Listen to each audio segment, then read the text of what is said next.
Hello friends, CKD stock market news channel में आप सभी का बहुत बहुत स्वागत है। अगर आप चैनल पे पहली बार विजिट कर रहे हैं तो चैनल सब्सक्राइब कीजिएगा, वीडियो को लाइक कीजिएगा। मेरे दोस्त, आज मैं आपके सामने जिस म्यूचुअल फंड की बात कर रहा हूं उसका नाम है Kotak small cap mutual fund direct plan growth. अगर मैं इसके एनईवी की बात करूंगा तो 220 रुपये का इसका एनईवी चल रहा है। अब यहाँ से दो पॉइंट ऑफ व्यू लोगों के क्लियर होंगे। नंबर एक वो लोग होंगे जो लोग कहेंगे कि नहीं भाई 220 रुपये का एनएवी है, हमको यूनिट्स का अलॉटमेंट वगैरह कम होगा तो हम यहाँ से इस फंड को नहीं लेंगे। दूसरे लोग वो होंगे जो अपने आप में बोलते होंगे कि नहीं भाई एनएवी तो कुछ मैटर ही नहीं करता, एनएवी भले ही 2 लाख रुपए की हो जाए हम फिर भी उस फंड को कंसीडर करेंगे जो फंड अच्छा हो।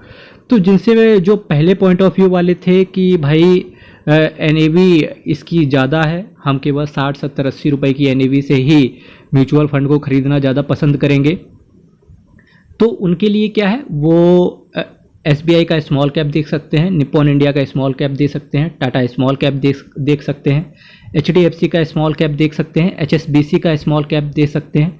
अब नंबर दूसरा वो लोग जो लोग कहते हैं कि नहीं भाई एनएवी भले ही 2 लाख रुपए की हो, हम वैसे भी खरीद लेंगे, कोई दिक्कत नहीं है हमारे लिए। तो ये स्मॉल कैप कैटेगरी उनके लिए बेस्ट है क्योंकि एनएवी 220 रुपये का है और फंड भी कहीं ना कहीं बेहतर है। मेरे दोस्त, अगर मैं आपको इस म्यूचुअल फंड के बारे में बताऊं तो एक साल में 18.57% के CAGR के हिसाब से इस म्यूचुअल फंड ने रिटर्न दिया है। 3 साल में बात करेंगे तो 40% का CAGR है, 5 साल में बात करेंगे तो 22.49% का CAGR है। और जबकि मैं मैक्सिमम बात कर रहा हूँ, जब भी मेरे दोस्त मैं आपसे CAGR की बात कर रहा हूँ, इसका मतलब है यहाँ से 2 पॉइंट ऑफ व्यू फिर से क्लियर होंगे। एक होता है CAGR, दूसरा होता है XIRR। जो XIRR होता है वो जनरली क्या होता है, जो एक सर्टेन पीरियड के लिए बताता है कि एक शॉर्ट टर्म में अगर किसी फंड को अगर कैलकुलेट करना हो तो वहाँ से आप XIR को कैलकुलेट, XIRR एक मेज़र होता है रिटर्न को कैलकुलेट करने के लिए। पर जो CAGR होता है कॉमनली यूज्ड, मतलब ये जनरल पब्लिक में यूज़ किया जाता है CAGR, compound annual growth rate, और ये जनरली जब भी कैलकुलेट किया जाता है ये लॉन्ग टर्म के हिसाब से देखा जाता है। और कहीं ना कहीं जब आप म्यूचुअल फंड के अंदर, स्पेशली अगर आप इन्वेस्टमेंट के तौर पर आते हो तो डेफिनेटली आपको CAGR के हिसाब से ही चीज़ें देखनी चाहिए, क्योंकि आपका जो फंड में इन्वेस्ट करने का नज़रिया है अगर वो लॉन्ग टर्म में है तो बहुत अच्छी बात है, क्योंकि CAGR भी आपको वही बताता है। म्यूचुअल फंड में मेरे दोस्त आपको क्या हो कि जब भी आप किसी म्यूचुअल फंड में इन्वेस्ट करने जाएं तो आप अगर स्मॉल कैप के साथ हैं या मिड कैप के साथ हैं तो कम से कम आपको टाइम मिनिमम 12 से 15 साल देना चाहिए। कम से कम मैं बता रहा हूँ, जनरली अगर 20-22 साल हो तो बहुत अच्छी बात है। और अगर आप एक इंडेक्स फंड को होल्ड करके चल रहे हैं तो डेफिनेटली उसमें आपका नज़रिया 30 से 35 साल होना चाहिए। मैक्सिमम रिटर्न की बात करेंगे 20.45% के CAGR के हिसाब से इस म्यूचुअल फंड ने रिटर्न दिया है। वहीं अगर मैं HSBC की बात करूं, बैंक ऑफ इंडिया की बात करूं, SBI स्मॉल कैप की बात करूं, निप्पॉन इंडिया के स्मॉल कैप की बात करूं, टाटा स्मॉल कैप की बात करूं, तो कहीं ना कहीं इस म्यूचुअल फंड से अच्छा रिटर्न उन्होंने दिया है। इसके साथ साथ मेरे दोस्त, जब मैं मैक्सिमम बात कर रहा हूं तो इस म्यूचुअल फंड को ऑलमोस्ट 10 साल हो चुके हैं। स्मॉल कैप कैटेगरी में अगर मैं बताऊं 4 आउट ऑफ 5 इस म्यूचुअल फंड को रेट किया है। वैल्यू रिसर्च एक बेहतरीन क्रेडिट रेटिंग एजेंसी है। पंकज तिब्रेवाल साहब आपके पैसे को मैनेज करके चलेंगे, यानी कि जो एक्सपेंस रेशियो के आगे चल के मैं बात करूंगा वो एक्सपेंस रेशियो आपके फंड को मैनेज करने के लिए चार्ज किया जाता है। और पंकज तिब्रेवाल साहब इस फंड को मैनेज करने वाले इंसान हैं। इसके साथ साथ अगर मैं कुछ और चीज़ों की बात करूं तो देखिए 3 महीने में 14% का रिटर्न, 6 महीने में 19%, 1 साल में 18%। तो देख रहे हैं रिटर्न फ्लक्चुएट हो रहा है। CAGR आपको यही कंसिस्टेंसी नहीं दिखाता है। CAGR में होता क्या है कि हो सकता है किसी साल आपको 40% का रिटर्न मिल जाए, दूसरे साल आपको नेगेटिव रिटर्न चला जाए, तीसरे साल हो सकता है आपको 60% का रिटर्न मिल जाए। तो CAGR क्या कर देता है, लॉन्ग टर्म में एवरेज कर देता है चीज़ों को। यही जो XIRR होता है, ठीक है, extended internal rate of return जो ये होता है, ये देखिए आज मैं काफ़ी सारी कॉम्प्लिकेटेड चीज़ों की बात कर रहा हूँ वो इस वजह से कि कुछ जो हमारे व्यूवर्स हैं और वो कुछ सीखना चाहते हैं या उनको जो चीज़ें पता होती हैं तो उनके हिसाब से भी मुझे चीज़ें बतानी होती हैं। अब चूंकि मैं पहले बिल्कुल लेमैन लैंग्वेज में बात करता था, अभी मैं क्या है कि मुझे उनके हिसाब से भी चीज़ें बतानी होती हैं। और जो बिल्कुल लेमैन लैंग्वेज में समझ रहे हैं तो उनके लिए तो यहाँ उनको सारी चीज़ें समझ में आ ही रही होंगी।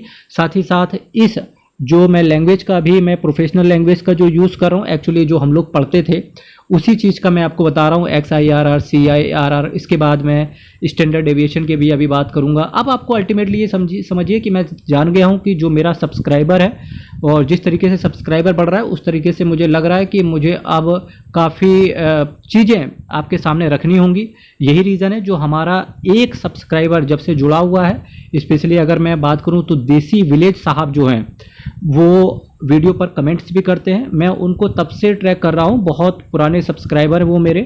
तो अब मेरे हिसाब से अब ये समय आ चुका है जब आपको नेक्स्ट लेवल पर ले जाया जाए। तो इस चीज़ के लिए मैं ध्यान रख रहा हूँ। तो देखिए, एक साल में बात करेंगे 18%, तो वही जो XIRR होता है वो ईयर ऑन ईयर बेसिस पे कैलकुलेट करता है। चाहे आप बोल सकते हो कि शॉर्ट टर्म में बताता है कि एक्चुअल रिटर्न क्या है। 3 साल में बात करेंगे 175% का रिटर्न है। 5 साल में बात करेंगे 175, सिमिलर है। 3 और 5 साल में इसने सिमिलर ही रिटर्न डिलीवर करके दिया है। इसका मतलब है 3 से 5 साल के बीच में, यानी कि चौथा और पाँचवा साल इसके लिए थोड़ा सा दिक्कत भरा रहा होगा। तो इसीलिए कहते हैं कि म्यूचुअल फंड में जब भी आप रुकें तो लॉन्ग टर्म का होराइजन जरूर रखें। देखिए 10 साल में देखिए 859% का रिटर्न 10 साल में, ठीक है ना। इसीलिए मैं आपसे बोल रहा हूँ कि जब भी आप किसी म्यूचुअल फंड में रुकें तो एटलीस्ट उसको टाइम दें 12 से 15 साल स्मॉल कैप कैटेगरी को, या मिड कैप कैटेगरी को, इंडेक्स फंड में 30 से 35 साल। और जनरली आप कोशिश करें कि यार 20 से 25 साल रुक जाएं तो बुरा क्या है ना। आप चुपचाप जितना भी कमाते हैं चुपचाप उसको खर्चा करते चले जाओ और जितना मैक्सिमम हो सके उसको बचाएं और इन्वेस्ट करें लॉन्ग टर्म में। ये आपके लिए एक अच्छा कॉर्पस इकट्ठा करके चलेगा। रिस्क आपका वेरी हाई रहता है म्यूचुअल फंड के अंदर, क्योंकि mutual fund is subject to market risk. Read all schemes related documents very carefully. मैं काफ़ी सारे कमेंट्स, हर कमेंट आपका बहुत ही प्यार से मैं पढ़ता हूँ। जो अच्छे कमेंट मुझे लगते हैं मैं उसको पिन भी करता हूँ। पहले मैं लिखता था कि आशा है कि आपको ये वीडियो पसंद आया होगा। अगर आपको ये वीडियो पसंद आ रहा है तो चैनल को लाइक शेयर सब्सक्राइब करें, ठीक है। तो अब मैं क्या करता हूं, अब आपके चूंकि कमेंट आ रहे हैं तो मैं उस कमेंट को जो मुझे सबसे अच्छा लगता है उसको मैं पिन कर देता हूं। तो ये भी मेरे लिए एक मोटिवेशन है, ठीक है मेरे दोस्त। चैनल अभी तक सब्सक्राइब नहीं किया है, चैनल सब्सक्राइब कीजिएगा। कुछ सब्सक्राइबर का डिमांड भी है कि भाई साहब कि आप म्यूचुअल फंड का नाम बार बार लिया करें, ताकि जो हमारे यंग की जिनका एज 50 साल के ऊपर है, क्योंकि काफ़ी लोग हमसे नए नए वो भी जुड़ रहे हैं, तो वो लोग कहते हैं कि उनकी डिमांड है कि सर आप फंड का जो नाम है वो बार बार लिया करें, क्योंकि 50 साल के बाद आप जानते हैं कि लोगों को देखने से ज़्यादा सुनने में ज़्यादा बिलीव रहता है। तो मैं उनसे बोलना चाहूँगा कि आप शांति के साथ बिल्कुल बैठ जाया करें मेरा वीडियो देखने के लिए। आपको फंड का नाम भी पता चल जाएगा और फंड से रिलेटेड आपको चीज़ें भी पता चल जाएंगी, बिल्कुल सिंपल और सोहर लैंग्वेज में। Kotak small cap fund direct plan growth की मैं आपसे बात कर रहा था। आप हमेशा कोशिश करें कि आप डायरेक्ट प्लान पे ही जाएं रादर देन के रेगुलर प्लान। अगर आप रेगुलर प्लान में अगर आप हैं तो डेफिनेटली आपको आज ही स्विच ओवर करना चाहिए। यहाँ से हमारे एक सब्सक्राइबर का पॉइंट ऑफ व्यू भी आया था कि शायद उनके पास रेगुलर प्लान में होंगे, तो आप रेगुलर प्लान को बेच के आप डायरेक्ट प्लान खरीद लें। मैं ये नहीं कह रहा कि मैं जो फंड बता रहा हूँ आप उसका डायरेक्ट प्लान लें, आपके पास जो फंड है उसी का आप डायरेक्ट प्लान ले लें। और इसको लेने के लिए सबसे अच्छी बात है कि अगर आप फंड को एक फंड से दूसरे फंड में डायरेक्ट स्विच ओवर करेंगे तो आपके लिए डॉक्यूमेंट्री जो डॉक्यूमेंट्स वगैरह होंगे काफ़ी सारे हैजल हो जाएगा, बहुत एक सरदर्द बन जाएगा। तो इससे अच्छा है रेगुलर प्लान को बेचो और डायरेक्ट प्लान को खरीदो, सबसे अच्छा सीन है। हाँ, अगर आपके पास 1 लाख रुपए से ऊपर का अगर रिटर्न बनेगा तो उस पर आपका लॉन्ग टर्म कैपिटल गेन बनेगा। जो इसके लिए आप अपने जो टैक्स कंसल्टेंट हो आप उससे पूछिएगा। और कुछ पर्सनल अगर चाहिए हो तो जो मेल आईडी है मेरी, आप मेल आईडी पे अबाउट सेक्शन में जाना, सबसे पहले डिस्क्लेमर पढ़ना। मेरी मेल आईडी पे आप मुझसे डायरेक्ट कनेक्ट कर सकते हैं, मैं आपको चीज़ें बता दूंगा। और आप ये मत समझिएगा कि मैं कोई चार्जेस लेने वाला हूँ, सारी चीज़ें मैंने बिल्कुल फ्री ऑफ कॉस्ट रखी हुई हैं। वो केवल इस वजह से क्योंकि मैं चाहता हूँ कि भारत देश के हर इंसान के पास फाइनेंशियली नॉलेज जरूर हो। आप यकीन माने कि इस चैनल को मैं हमेशा वेलफेयर के लिए ही डेडिकेटेड रखूंगा। Kotak small cap fund direct plan growth की मैं आपके सामने चर्चा कर रहा था। 11,597 करोड़ का इसका असेट साइज है।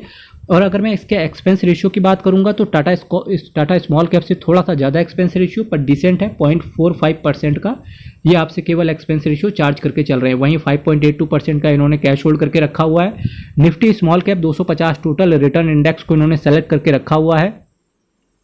अगर मैं बेंचमार्क की बात करूं तो निफ्टी स्मॉल कैप 250, ये क्या है? ये मेरे दोस्त अगर आप जब पता करेंगे तो आपको पता चलेगा कि जो निफ्टी है, निफ्टी सेंसेक्स से ज़्यादा सक्सेसफुल हुआ। जब से सेंसेक्स पहले, सबसे पहले क्या हुआ था, सबसे पहले केवल एक इंडेक्स था, वो था सेंसेक्स।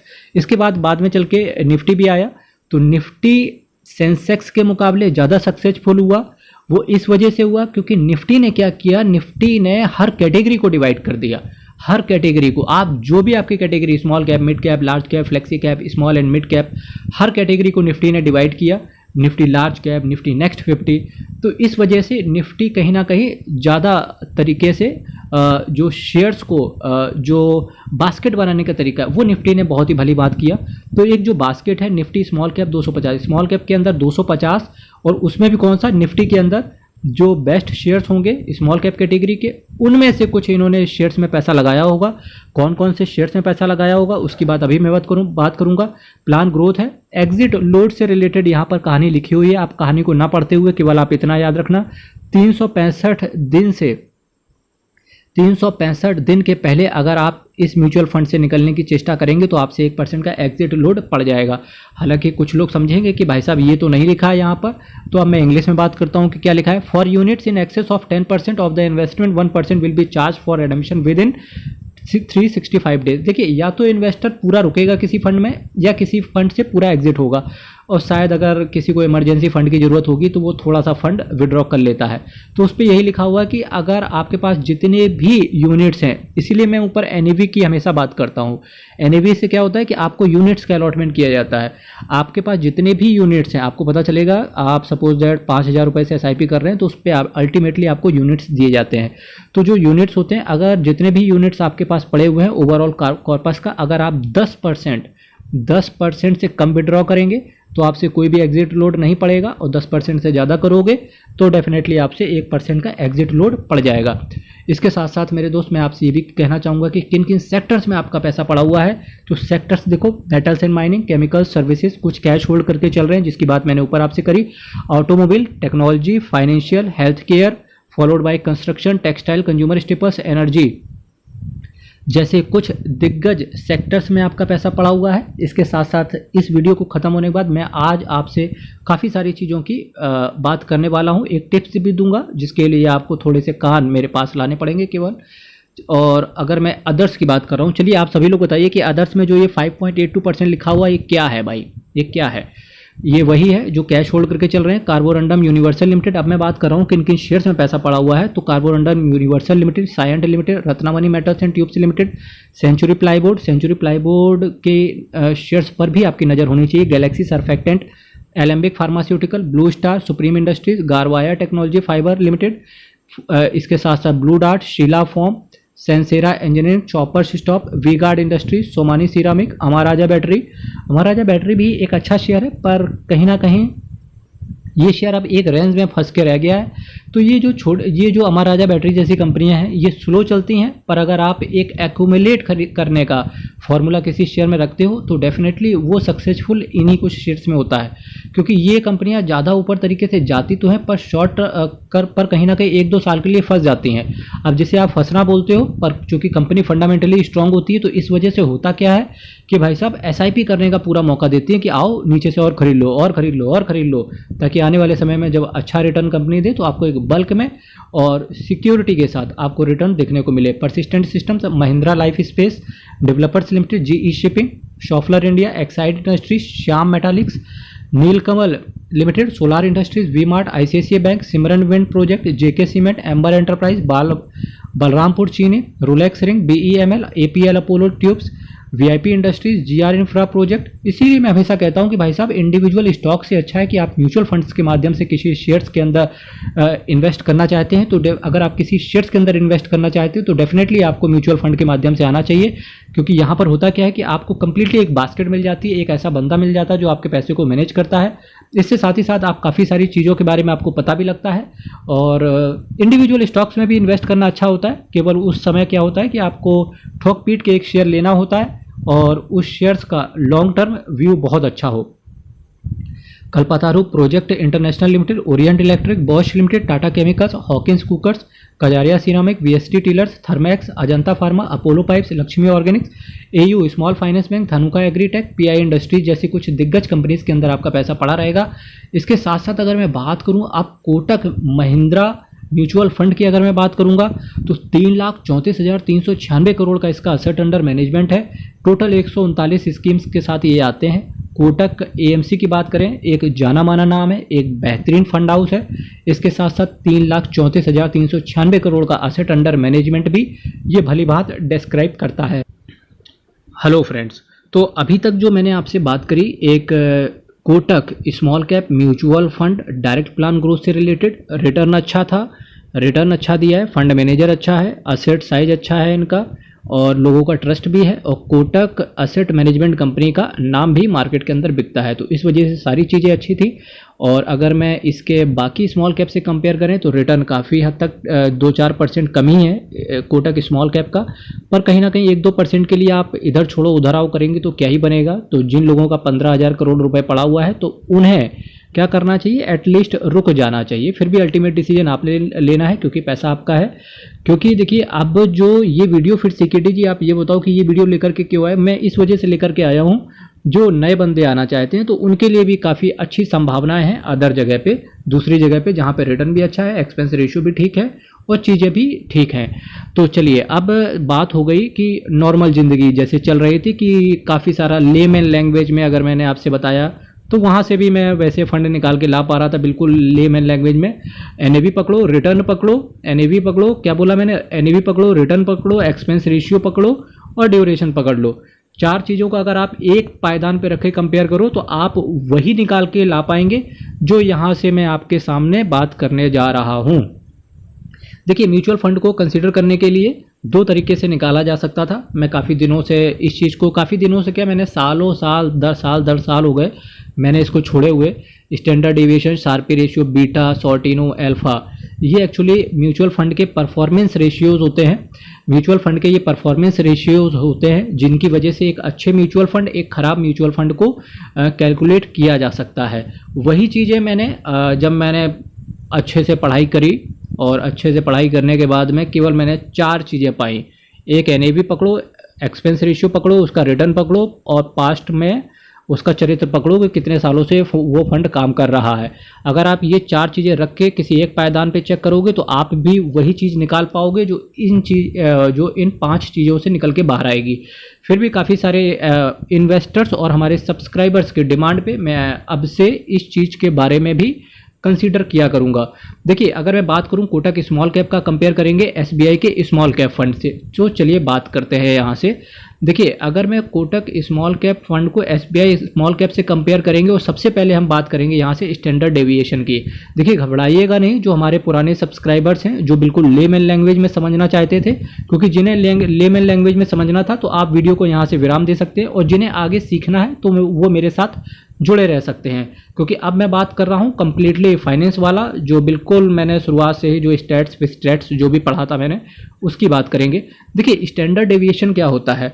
स्टैंडर्ड डेविएशन मेरे दोस्त होता है कि वॉलेटिलिटी बताता है आपसे। अब मैं आपसे कोई यहाँ पर किसी एग्जाम्पल की बात नहीं करूँगा क्योंकि जब मैं पढ़ा करता था तो मुझे एग्जाम्पल से बताया जाती थी चीज़ें, तो मैं आपके सामने कोई एग्जाम्पल नहीं दे रहा। आपकी वो शॉर्ट में इतना समझो, बाकी सारी चीज़ें बेकार, आपको डेफिनेशन नहीं पढ़नी। मैं कोई यहाँ पर स्टैट्स की क्लास भी नहीं दे रहा, केवल आपको इतना समझना है कि स्टैंडर्ड डेविएशन क्या बताता है, केवल एनुअलाइज्ड वॉलेटिलिटी बताता है। ठीक, एनुअलाइज्ड वॉलेटिलिटी बताता है। अब वॉलेटाइल का मतलब क्या होता है, वॉलेटाइल 2 तरीके से होता है, आइदर अपसाइड या डाउन साइड। समझ गए ना, वॉलेटाइल क्या होता है, आइदर अपसाइड और डाउन साइड।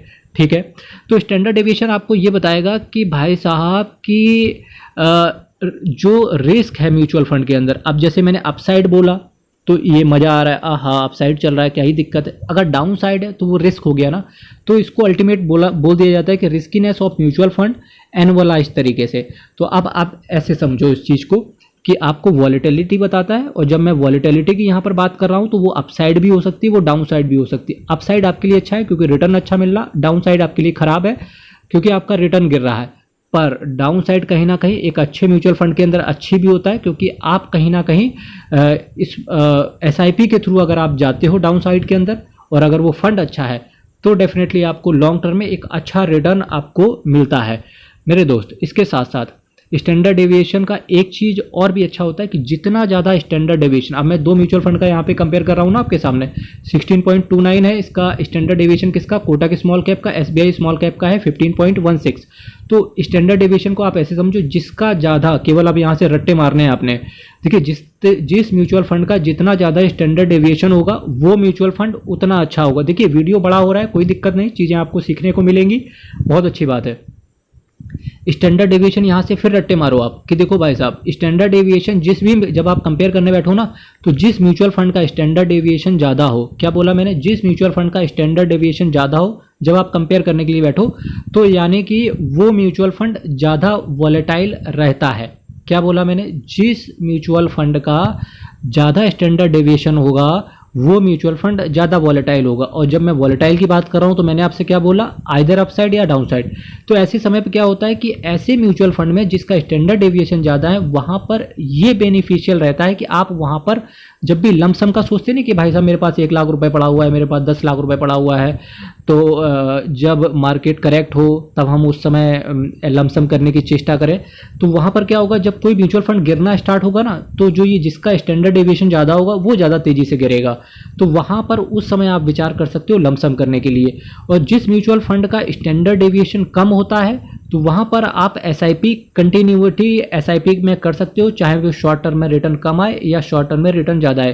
क्योंकि ऐसे समय पे क्या होता है, जिसका स्टैंडर्ड डेविएशन मिनिमम रहता है, ना वो ज़्यादा तरीके से ऊपर जाएगा ना वो बुरी तरीके से नीचे गिरेगा।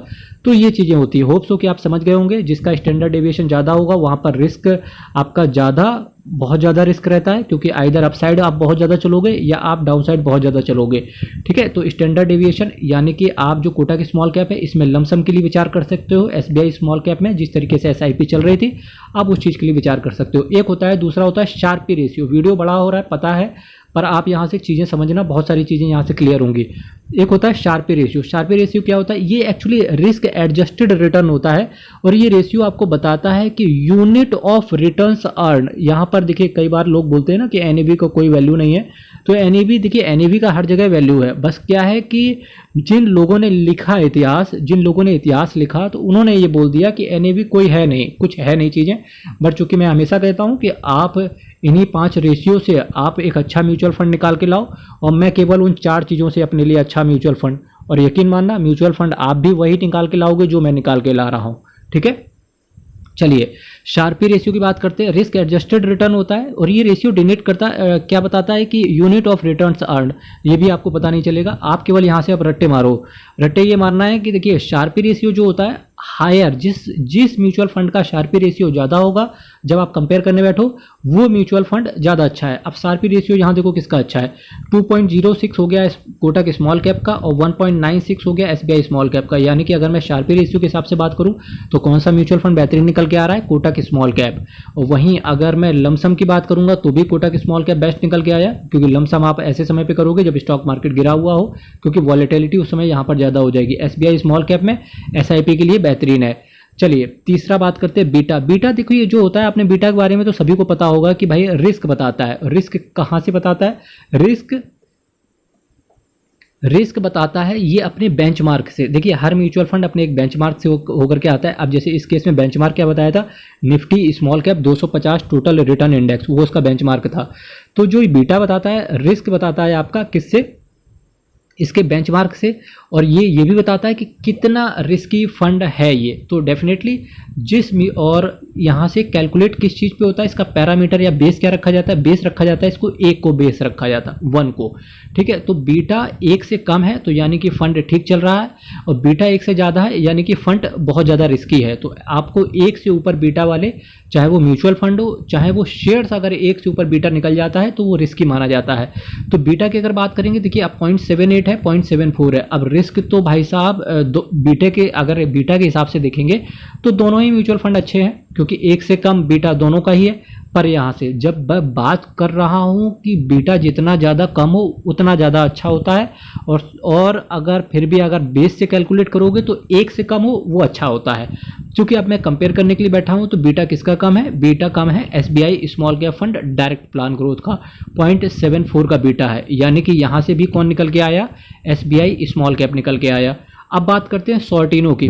सॉर्टिनो क्या होता है, रिटर्न्स पर यूनिट ऑफ रिस्क हायर। अब सॉर्टिनो की बात करेंगे, रिटर्न्स पर यूनिट ऑफ रिस्क हायर। अब मतलब देखिए होता क्या है, सॉर्टिनो को यहाँ से भी आप रट्टे मारो। मैं देखिए स्टैट्स की क्लास नहीं बता रहा कि हर चीज़ का डेफिनेशन बताना है, मैं केवल इतना बता रहा हूँ कि इन चीज़ को देखते कैसे हैं। सॉर्टिनो की अगर हम बात करेंगे तो सॉर्टिनो का मतलब होता है कि इसको भी जस्ट लाइक आप शार्पी की तरह देखो। अब शार्पी में क्या होता है कि ये शार्पी जो लिखा है ना, जितना ज़्यादा शार्पी उतना बेहतरीन म्यूचुअल फंड। अगर मैं सॉर्टिनो की बात करूँगा तो इसमें से किसका ज़्यादा है, जो डिजिट आपको ज़्यादा दिख जाए यानी कि वो म्यूचुअल फंड अच्छा है। 3.92 का Kotak small cap mutual fund का सॉर्टिनो है और एसबीआई स्मॉल कैप का है 3.87 का। तो यहाँ से अगर मैं फैक्ट और डेटा की बात करूँगा तो वहाँ पे कोटक स्मॉल कैप बेहतरीन निकल के आ रहा है। अगर यहाँ पर अल्फा की बात करेंगे, अल्फा जस्ट लाइक आपका बीटा से ही डिलीवर होता है। तो जनरल केस में क्या होता है, ये होता है कि जिस म्यूचुअल फंड का बीटा ज़्यादा होगा उसका अल्फा भी ज़्यादा होगा, और जिस म्यूचुअल फंड का बीटा कम होगा उसका अल्फा भी कम होगा। जनरल सेंस में बात कर रहा हूँ ये। तो अल्फा किसका ज़्यादा है 8.88 और किसमें इसका अल्फा कम है 6.46। कंपेयर कर लो, बीटा से ही जस्ट लाइक आता है। और ये अल्फा होता है कि रिस्क एडजस्टेड होता है ये, और एक्सेस फंड पे बताता है ये, ठीक है। और रिटर्न ये भी अपने बेंचमार्क से ही बताता है। तो इस वजह से चाहे अल्फा हो चाहे बीटा हो, दोनों से चीज़ों से आप ठीक है, अगर आपको बीटा पता चल गया तो अल्फा आसानी से पता चल जाएगा, क्योंकि अल्फा भी ज़्यादा है, क्योंकि बीटा भी इस म्यूचुअल फंड का ज़्यादा था। और मैं अगर बात करूँ तो एसबीआई स्मॉल कैप के बारे में, तो इसका बीटा कम था और इसका अल्फा भी कम है। तो इसके हिसाब से भी यहाँ से कौन निकल के आगे जा रहा है आपके सामने, वो निकल के जा रहा है SBI small cap mutual fund direct plan growth, क्योंकि इसका अल्फा कम है। मेरे दोस्त देखिए, आज मैंने आपके सामने म्यूचुअल फंड के सारे टर्म्स के बारे में बताया। चलिए एक बहुत फास्ट ट्रैक मोड में बात करेंगे कोटक स्मॉल कैप का।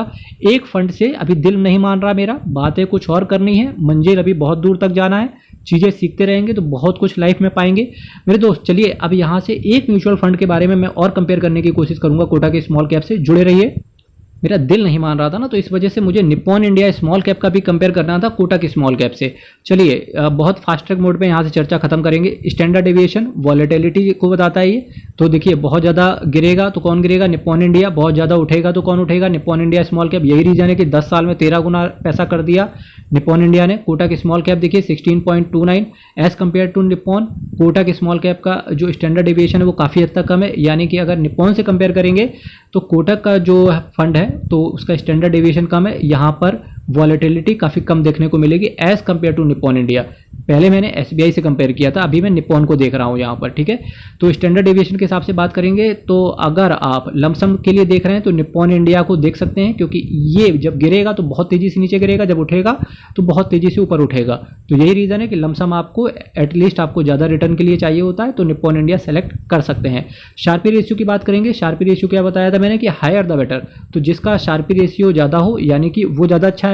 तो शार्पी रेशियो क्या अच्छा है 2.17 इसका sharpy ratio Nippon India small cap का, यानी कि कोटक से निप्पॉन को कंपेयर करेंगे तो भाई साहब शार्पी रेशियो के हिसाब से निप्पॉन ही बेहतरीन निकल रहा है, निप्पॉन इंडिया स्मॉल कैप बेहतरीन निकल रहा है। बीटा की बात करेंगे तो जिसका बीटा कम होगा वहां पर जाने की चेष्टा करेंगे, तो 0.78 के हिसाब से बीटा कोटक स्मॉल कैप का कम है तो कोटक स्मॉल कैप बेहतरीन निकल रहा है। सॉर्टिनो के हिसाब से बात करेंगे 3.86 और 3.92। अब सॉर्टिनो के हिसाब से मैंने बताना था आपसे कि भाई साहब जिसका सॉर्टिनो कम होगा वो ज़्यादा बेहतरीन है।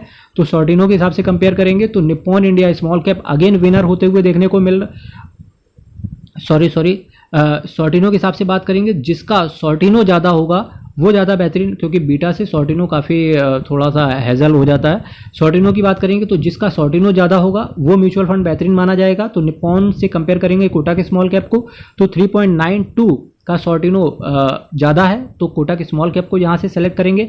अल्फा की बात करेंगे तो जनरली जैसा कि मैंने बताया, जिसका बीटा ज़्यादा होगा उसका अल्फा भी ज़्यादा होगा, और जिसका बीटा कम होगा उसका अल्फा भी कम होगा। तो अल्फा के हिसाब से और बीटा के हिसाब से देखेंगे तो कोटक स्मॉल कैप अगेन बेहतरीन म्यूचुअल फंड निकल रहा है। पर चूंकि जहाँ पर आपको रिस्क ज़्यादा लेते हो वहीं पर आपको रिटर्न भी ज़्यादा दिखता है, तो निप्पॉन इंडिया स्मॉल कैप और कोटक स्मॉल कैप के बारे में मैंने आपसे चर्चा करनी चाहिए यहाँ पे। तो वीडियो आप सब्सक्राइब कीजिएगा, चैनल सब्सक्राइब कीजिएगा। वीडियो क्या सब्सक्राइब करेंगे, चैनल को सब्सक्राइब कीजिएगा, वीडियो को शेयर कीजिएगा। और भी कुछ जानना हो तो कमेंट बॉक्स आपके लिए खुला है। मेरे दोस्त जुड़े रहिए CKD stock market news channel के साथ। आई नो कि आज का वीडियो थोड़ा लंबा हुआ, पर एटलीस्ट आपको चीज़ें काफ़ी हद तक, मेरे दिल में भी काफ़ी दिनों से ये चीज़ें थी कि आपके सामने लाई जाए। तो एक नई जर्नी स्टार्ट करते हैं, यहाँ से कुछ नया सीखने को मिलेगा। कल फिर आपके साथ जुड़ेंगे, तब तक के लिए बहुत बहुत धन्यवाद।